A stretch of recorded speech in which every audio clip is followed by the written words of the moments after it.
Hello and welcome to the Microsoft Dynamics 365 Beginner's Guide to Extensibility course. I would like to thank you for choosing my course. I will walk you through Dynamics 365 extensibility concepts step by step and help you to build a strong foundation.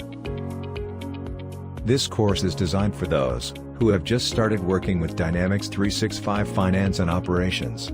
I hope it can help you to learn and implement them to address your requirements. Let us see is what we're going to cover in this course. Overview of Microsoft Dynamics 365 extensibility. Models and packages. Data type extensions. Table extensions. Form extensions. Data entities extensions. Class extensions. Menu and menu item extensions. Query and view extensions, labels, and few best practices.